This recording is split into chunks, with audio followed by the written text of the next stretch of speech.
पुण्यामध्ये खडकवासला धरणामधून 27,000 क्युसेक्स पाण्याचा विसर्ग सुरू झालाय आणि त्यामुळे पुण्यातील सखल भाग पाण्यामध्ये गेलाय। प्रशासनाकडून नागरिकांना सतर्कतेचा इशारा देण्यात आला आहे।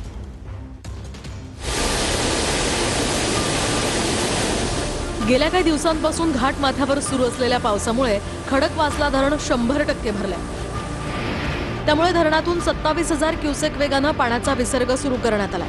विसर्ग वाढवल्यानंतर प्रशासनाने नागरिकांना सतर्कतेचा इशारा दिलाय। मुठा नदीत पाण्याचा विसर्ग सुरू झाल्याने पुण्यातील भिडे पूल पाण्याखाली गेलाय। सध्या भिडे पुलावरून वाहतूक बंद करण्यात आली आहे, तर पुण्याच्या एकता नगरमधील 10 ते 12 सोसायट्यांमध्ये पुराचं पाणी शिरलंय। काही इमारतींमध्ये कमरेपर्यंत पाणी आलंय। पुराचं पाणी पार्किंगमध्ये शिरल्याने अनेक दुचाकी आणि चारचाकी वाहनं पाण्याखाली गेली आहेत।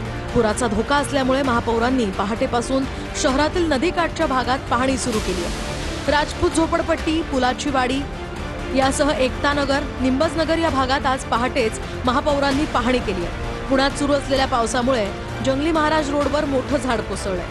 हे झाड कोसळल्यामुळे काही काळ वाहतुकीवर सुद्धा परिणाम झालाय।